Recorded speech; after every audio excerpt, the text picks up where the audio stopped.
Hello and welcome to WNC Original Music, episode 95. You know the N95 mask is called the N95 mask because it only filters 95% of airborne particles. So if you have been around 100 people this week, 5 of them gave you COVID. That's just math. Very happy to have on the show this week Taylor Maxson. Taylor and I go way back. We actually used to be in a band together. He is an incredibly gifted songwriter and singer and musician. Taylor has lived all over the country, and you can hear that. You can hear the influence of the different areas in a lot of his songs, but you can also hear that he is rooted in Western North Carolina. You can find him at taylormaxson.bandcamp.com, and you can search for him on Facebook and Instagram as well, and we'll have links to that in the show notes. And now here is Taylor Maxson.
She's coming. Hasty exit, no goodbyes. Not one soul to hear her cry. So much now to be proud of.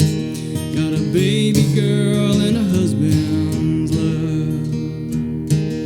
Told herself I'm free at last. Hands of sirens grow out in the west. Thought that she might never have to pay the undiscovered debt.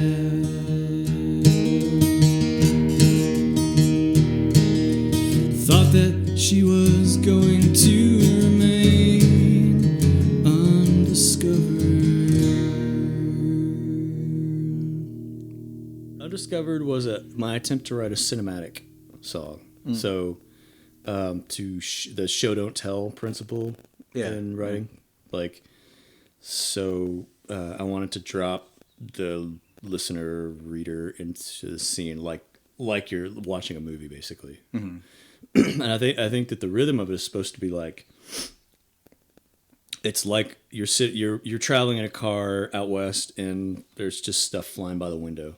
And each stanza is like another thing that kind of flies by. It's sort of repetitive and a little drony. The song, it doesn't have a lot of changes. And a lot of my songs, you may notice, do have a lot of changes and weird, which I forget all the time.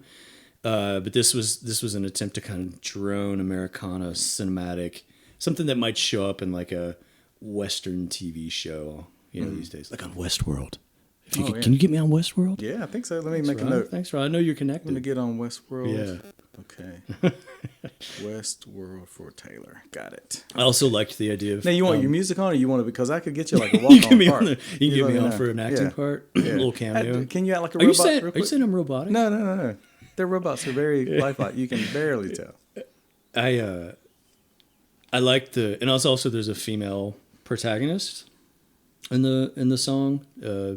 It's sort of rooting for a woman. Like the idea would be like there's a maybe not migrant, but like a woman, New Mexican, or maybe like Puebloan, who knows, but like a non-white, non-Anglo woman basically is the protagonist of the song.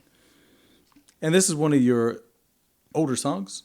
No, actually it's a newer one. That's a newer. Oh, yeah, okay. It's about a year old. Yeah, that's interesting that like you said, you do have a lot of chord changes. I mean, if you're in a band with you, it's kind of annoying.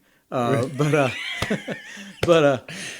yeah, so it's interesting to have that kind of like, let me go back to, it's not like this is the first song you ever wrote and so you only knew 3 chords. Right. It's like you're intentionally saying, and that's where those kind of songs sound the best. It's like it's not your limitation, it's your intention to write a song like that. Yes. Yeah. Now you say that in your own words. I do. I do notice like a lot of the songs that I played today are actually reworkings of early songs or relatively recent songs that I wrote in out tunings, and they were so complicated I couldn't remember them. Yeah.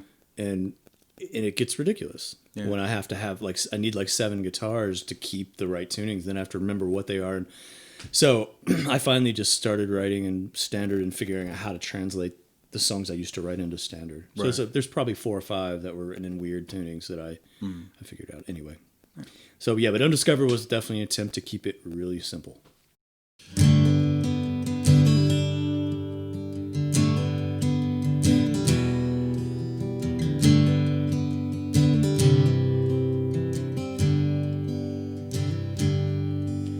The ember hot and glowing, wild eyes staring into the heart of why we've been burning since Prometheus gave us a spark.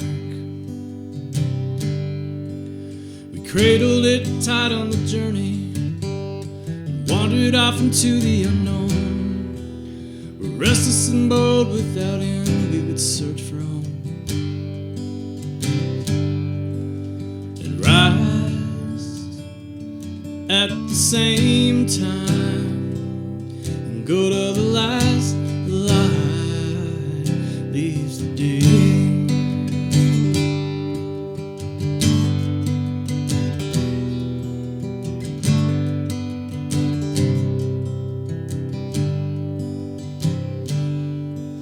We settled down deep in the valley where the river in the desert went dry. Went to war with our rivals, we were gone in the blink of an eye. Maybe we'll live on in the story, maybe all is vanquished with time.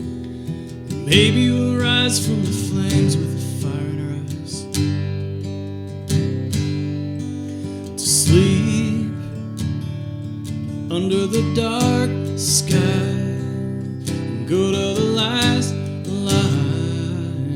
leaves the day. And there's so much that we lost, and there's so much here to do. And in the time I got, I'm coming home to you.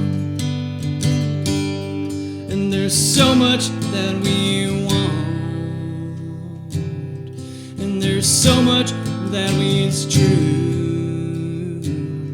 And in the time I got, I'm coming home to you.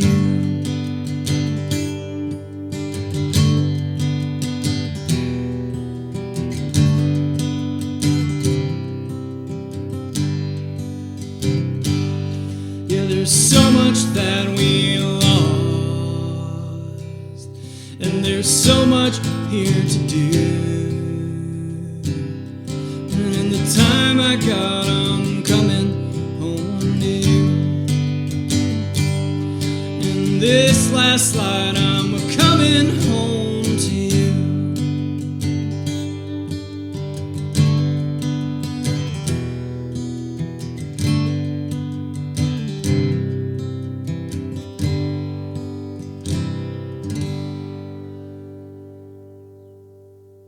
Yeah, so that's a song that was a rewrite of an original song. I don't remember the name of it, but it was like it's a song. Actually, originally I wrote this song.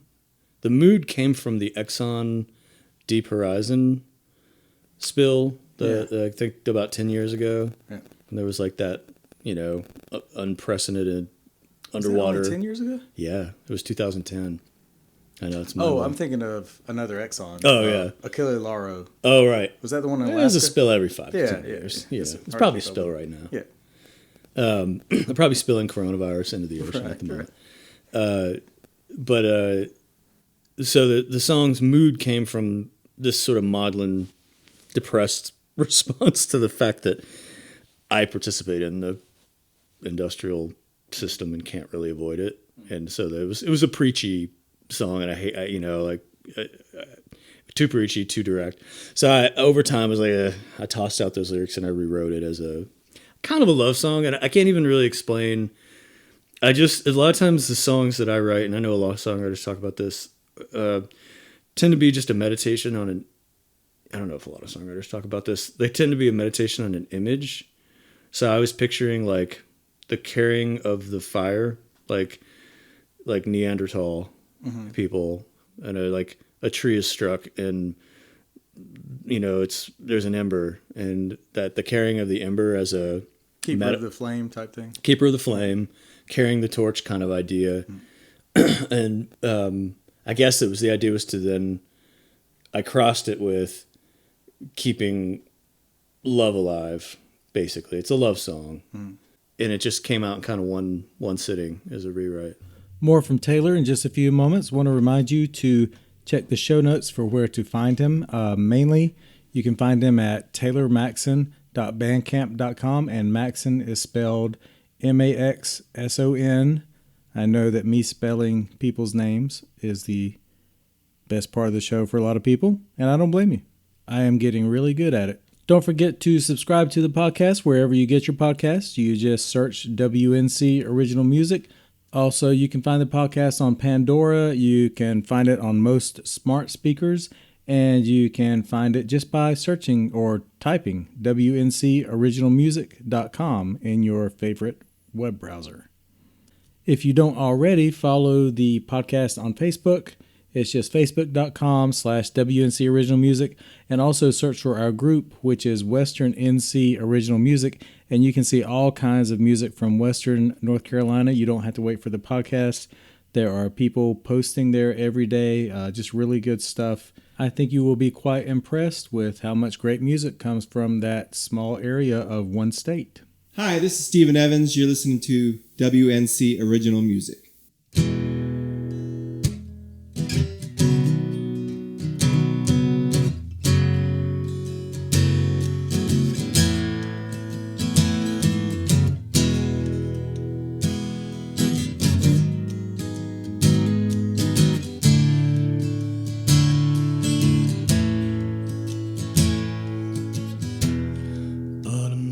is all a tease.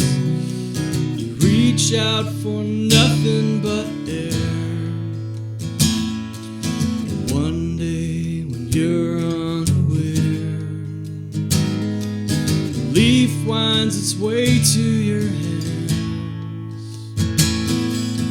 Maybe you smile and run home. Maybe you don't tell a soul. Maybe the leaf is still crumbling in an old children's book somewhere. The scent of October, adrenaline high, brings to my mind the way that the gas lantern light shadows play in December streets on your eyes. Dance with me closely when I see you next. Devoutly with every step.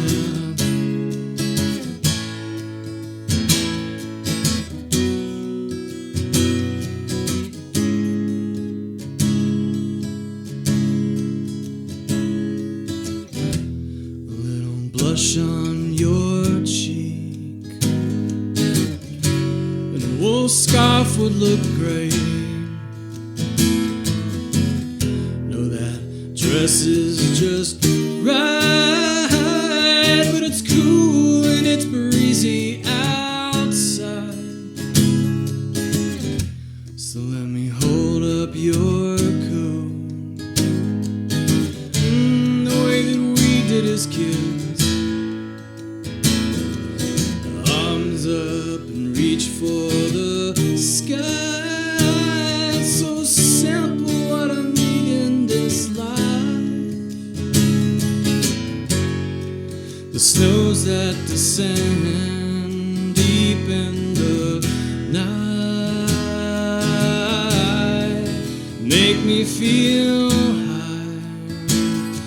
The way that the gas lantern light shadows play in December streets on your eyes. Dance with me closely when I see you next. Devoutly with every step.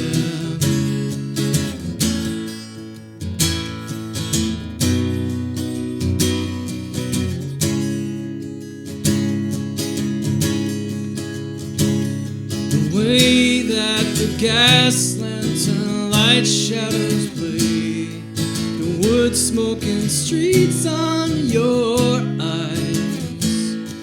And dance with me closely when I see you next. Devoutly with every step.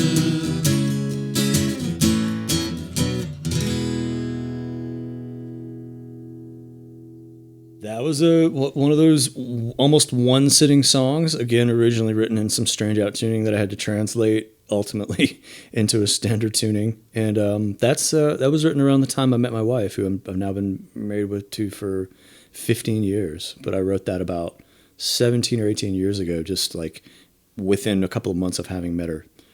And it was just a meditation on early love. It's, again, more scenic than it is talking about me. It's, I tend to be interested in, I know early on I hated, or that's strong, but I really was aware of, you're aware. I was very aware of like saying I this, I that in songs. Yeah. I didn't like the first person. Yes. I have a thing about that where I've noticed so many songs that are, the first word is I. Yes. First word is always I, and a lot of the lines, a lot of the verses start, a lot of the lines start with that, and I try not to do that. Like right. Yeah. It's annoying. I mean, it's a natural thing when people are talking, especially if it's a personal song, you're going to talk about yourself, but it just, once you hear it and get that in your head, it's hard to not feel weird about it. Yes, yeah. I agree. And I think it can get, I don't think there's anything wrong with it. I have no rule. There's no rules, it's just you don't want to do it too much. Yeah. And you want to mix in second person and you want to mix in third person and just different perspectives. And I think I early on equated it with sort of schmaltzy songwriting to say too much about myself. It was like, no, the artist is supposed to, the artist is supposed to talk about the world. Yeah. Yeah. So I think I was in that mode in that song of like, I'm going to avoid me, but still it's sort of obviously my impressions. I mean, it's still very much a me song. So yeah, that's one of my favorites. I really like that song actually. And it's partly because it does capture a time and a place and a feeling. I think this is the first song I ever heard you play. Yes. At a songwriter thing. Yes. And it's definitely very different. What is the, because you've rewritten it, what are the pros and cons of rewriting songs like 15 years later? Yeah.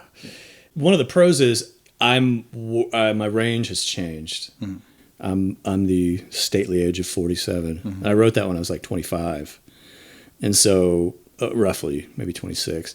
And I just had a higher range or either that or I was just a worse judge of whether I should be singing in that register. Yeah. I don't know, but I sang it in a really high register. And again, that was a product of like probably some weird out tuning where I was playing around and like that was the key and it was way higher. So I had to shift it down. I shifted it to E from, I don't know what.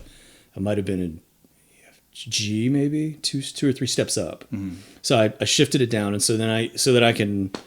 I like to sing more in the low range of my voice, though I do I think I also kind of get up in the tenor some. I feel more comfortable in a lower register. So some of the pros is I'm more comfortable singing it now. Con is it might have been a more emotive song in that register when and if I was able to sing that properly. Other than that, I mean, I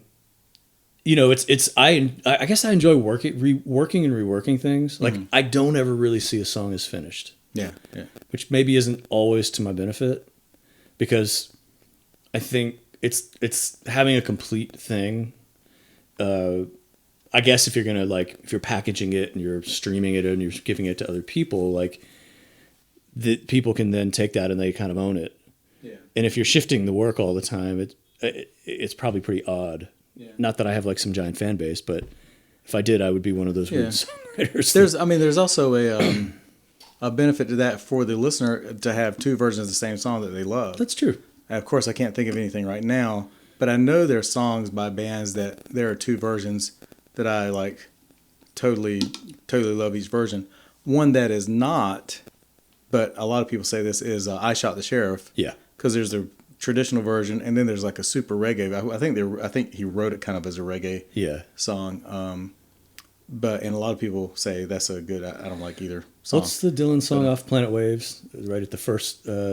It's one of his classic songs. He has a fast and a slow version. Like he was in the studio here. I don't know all his album titles. Yeah, it's like one of his. It's like it wasn't "I Shall Be Released," but it's a song, one of his anthemic songs. He has a really fast. It's with the band. He has a really fast version and a slow version. I love them both. Yeah. He hated the slow version. He felt like it was too schmaltzy. He felt like it was too lovey-dovey. And but so many other people said, no, this is great, that he's like, all right, I'll keep it. And then he did the one he liked, which was a fast one. It's just interesting.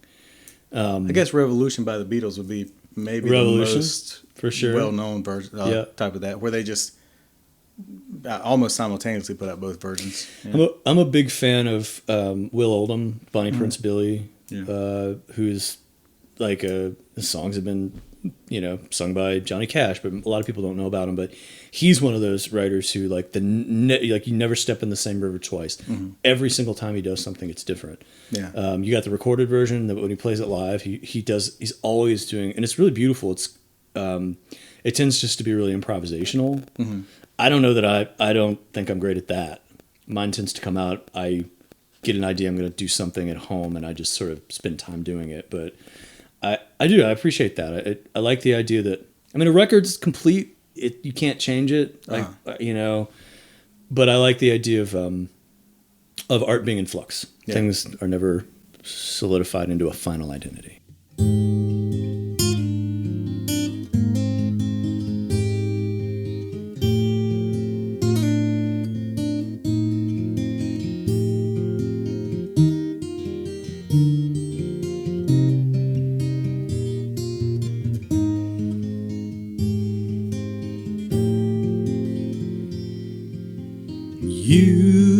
haven't seen yourself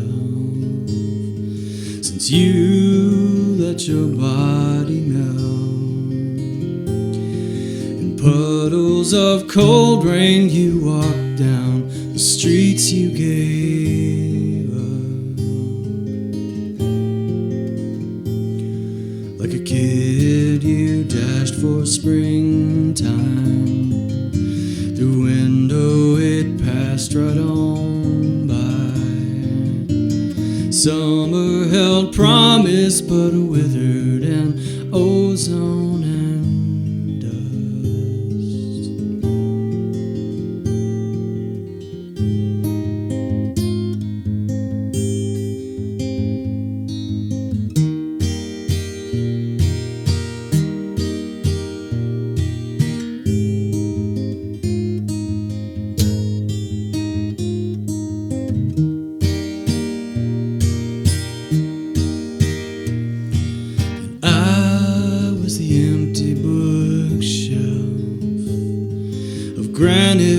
Softened with felt. When suddenly I was collecting the novels that sell. Come autumn, the titles turn strange. No one remembered their names. Winter fell wasted and pining for sweet chlorophyll.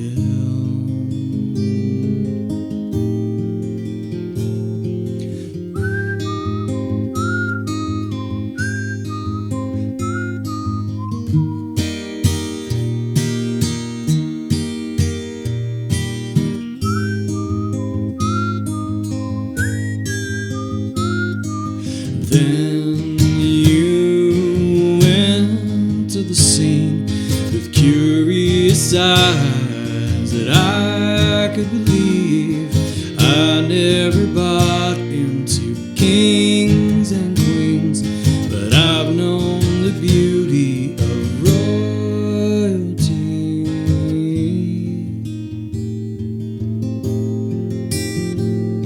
So put up your yoke and let down your hair tonight. I'll shoulder your burden and weather the wind blowing by.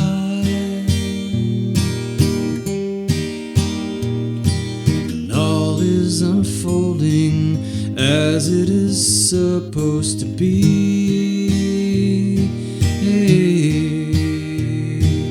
Distance is closing, the sooner the better indeed.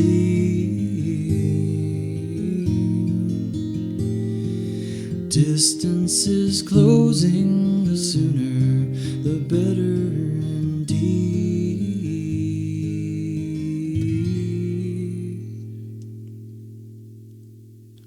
What is that song about? That's another one that's from a really early period. That I translated from weird tunings into a standard tuning. I think so. I was like 25 or something when I wrote that, and I think I was talking to myself. You notice it's second person right off the bat. It's like, you haven't seen yourself since you let your body melt in puddles of cold rain. You walked down the streets you gave up. So I was talking to myself in a period in that 20s, like being in my 40s, like things are pretty stable. All in all, that's a song that was like talking to myself at a time when my life was really unstable, still didn't really have like a great love in my life. I wasn't really rooted into place yet, which you just mentioned. I think a lot of my songs the word is peripatetic. They range. Uh-huh. They're ranging in place and in theme and feel and but so that Distance is Closing was, I think it was a calling out for like a soulmate kind of song, and sort of in speaking to myself that I want to close the distance. I think that's the idea of that song. Okay, I want to thank Taylor for being on the show. Should have a couple more episodes with Taylor from these recordings. Don't forget to find him on taylormaxson.bandcamp.com. That's Maxson. Also, check the show notes to follow him on Facebook and Instagram. Remember to subscribe to the podcast, WNC Original Music, wherever you get your podcasts, or visit WNCOriginalmusic.com. Questions, comments, and submissions, just email WNCOriginalmusic@gmail.com. This week's closing song is from a singer-songwriter known as Witchcatcher. I chose this song especially because Taylor and I both are big fans of Wilco, and this song has a really big Wilco vibe. We'll put links to Witchcatcher's music in the show notes, and make sure to go and listen to more of this really catchy, up-tempo Americana music. Here's Witchcatcher. Have a good week.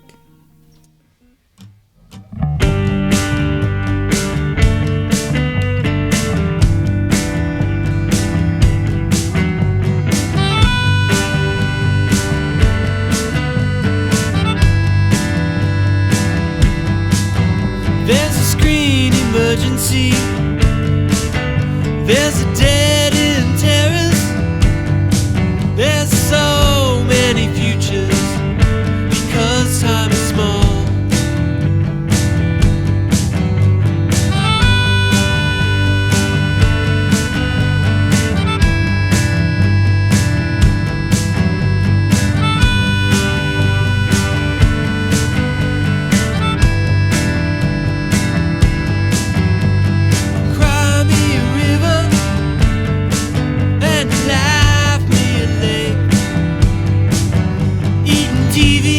Dinner till my belly aches,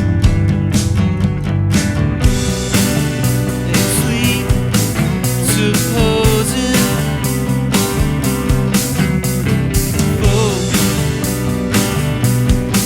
explosion, and they clap like it was a fake ending. We were pretending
it was done,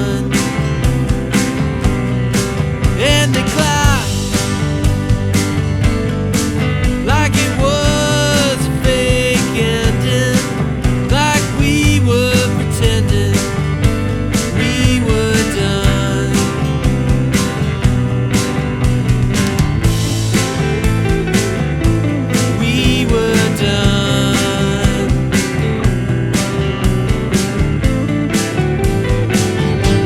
We